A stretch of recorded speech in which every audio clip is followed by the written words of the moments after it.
Okay, so the new update came out. It is August 4th, 2025, and the new update has some thing to do with 4K imaging. And so I launched my Seestar app and it did not automatically update. So I had to go into the App Store, scroll down and find the Seestar app, and then click update from there. And then it would just took a few minutes to do, and then it updated. Now I can see that some things look different on this home screen already. Over in the left-hand corner, right under where it says Clinton for my location, that little icon below there that shows the Seestar in EQ mode has been moved. It used to be over on the right-hand side by the battery icon. So that's about all the changes I see on here. If I click on my Seestar, I can see that the firmware was updated to version 5.34. Everything here pretty much looks the same. I don't really remember, but I think the little light blue box at the top looks a little bit different, just different placements and things. Then I scroll down through here and I don't see anything in here that looks any different. And so I'm going to go into the advanced features, and I really don't see anything in here that looks all that different either. So I did go into the mount mode, and I'll show you a video of what that looked like because some of this has changed a little bit. It's not significantly different, but there's some icons that come up, and I'm going to put up a video now showing what that looks like. So when I go into advanced features and scroll down to the EQ mode, it comes up and there's this little icon there with an exclamation mark in it. Well, that is coming up because it's not perfectly level there. You can see I'm trying to fine tune it to get it level. And when it's on 41, like mine needs to be, that little icon thing goes away. And then when you're off, it comes back. Then when you go into polar aligning, you'll see that it has the zenith is number 3 now instead. So that has changed a little bit. It's not a significant difference. It just looks a little bit different. And so that's why I wanted to show those differences in there. So far I haven't seen anything about that 4K imaging. I don't want to go into a whole bunch of detail about that right here, but mainly because I don't know a whole lot about it. From what I understand, it just changes what we see while we're imaging. And I have heard that it does change the size of the JPEG file so that it's saving more so that the JPEG file is bigger. But I haven't verified that. This is my first time using it. And so I don't want to go into a whole big detailed explanation about it until I understand it a little bit more. But I haven't seen anything anywhere about 4K. So what I'm going to do is go into stargazing. And tonight for a different video, I wanted to start imaging this M104. And so let's go ahead and we'll get to there and see if we can find out anything about the 4K imaging. From what I understand, it's the live stacking that is changed and the final JPEG is bigger. That's what I understand. We'll see if we can tell what that is about. So we are finding M109.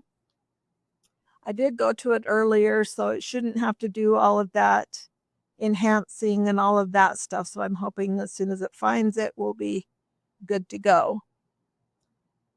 M109 is the vacuum cleaner galaxy, and I'm going to use that in a different video.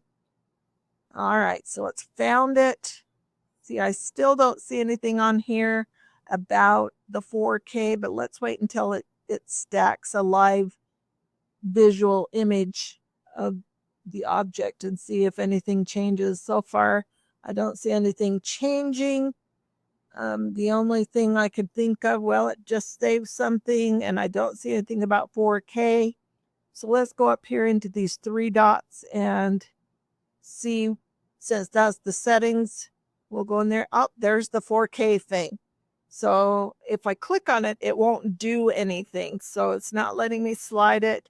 It's still letting me turn off the on and off the full screen mode, but it's not letting me turn off the 4K. If I click on the eye, it says enable and obtain 4K pictures. It is not supported after framing, so it won't work with framing. All right, so it's not letting me turn it on and off. So let's go ahead and stop imaging this one. Now that we know where to find that 4K, turning it on and off, we'll quit recording it.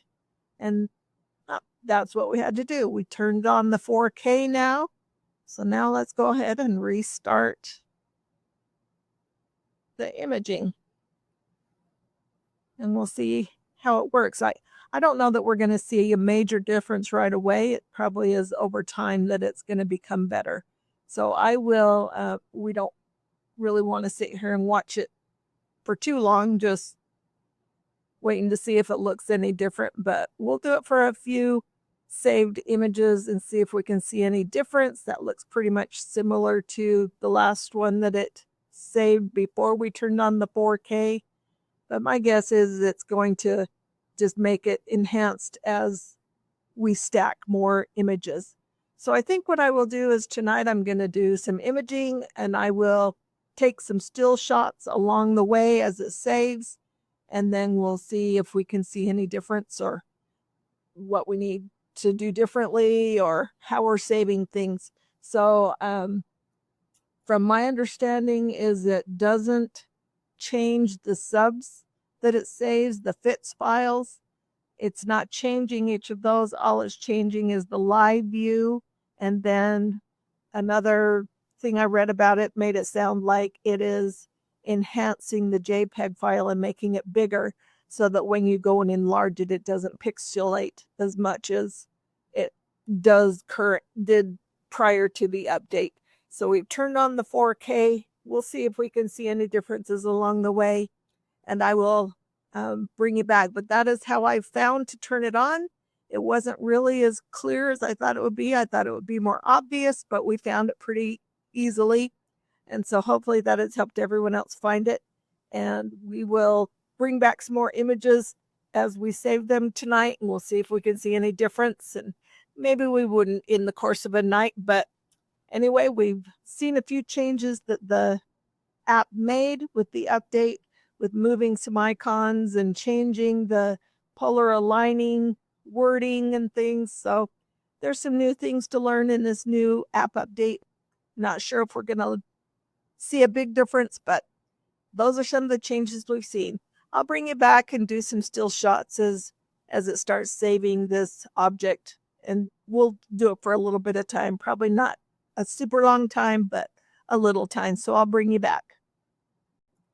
Okay, so I have switched objects. I'm now imaging M76, which is the mini dumbbell nebula. I really don't see that much difference. I guess I don't really have a comparison. So, and of course, I've only been imaging maybe an hour total and done several images. But this image here, it's coming in. It's not wowing me with the big difference in what I'm seeing or anything. So let me just double check. Oh, it turned off that 4K when I switched to the new image. So let's stop imaging this and turn it back on. So that's kind of annoying. It should just stay on, I would think, but apparently it does not stay on the 4K. So once you go to a new object, make sure you go in and turn on that 4K thing. Now let's just give it a couple more saved stacking fit files, and we'll see if we can see that much difference. So we could see that what it was doing without the 4K, and this is with the 4K. We'll just give it a couple of saved exposures, and we'll see if there's much difference. I really haven't seen a big difference in the M109 that I did before, and that's part of why I switched to a different object. I'm sure with more time, maybe that would be a difference. Plus, to be fair, I haven't been enlarging this picture to see if it's pixelating. We can enlarge it and, see that we're really going to see that pixelation on there. I'm hoping what my goal is, or my hope for this new app update is that when I'm making videos and I put photos up on the screen on my laptop, a small laptop screen, they look fine. But then I noticed when I play them back on YouTube on a TV or something, they can look really pixelated. And so I'm sure that's because, a TV screen up on my wall is bigger than the laptop screen that I'm using. And so I'm really hoping that this will improve those pictures as I'm putting them into videos. But as of now, I haven't really seen a significant difference, but we were able to find where things were placed and how to turn it on and how to turn it off. And I guess we'll just have to give it some time and see if it makes much of a difference. It does actually look a little bit different here. Let's see if I think it actually is a little better than what I was doing before I turned on the 4K. I can see that pinkish color. Maybe this is something we're going to have to give it some time to see if we really are enjoying this update and whether or not it makes a big difference for us. But anyway, I wanted to put out this video while the app update was pretty new so we can find it and locate it together and learn what it's all about. I hope you enjoyed the video. If you've learned some things about it that you want to share, please do so in the comments. We'd love to learn from your experiences too. Anyway, as always, we're wishing everybody clear skies. Thanks for watching.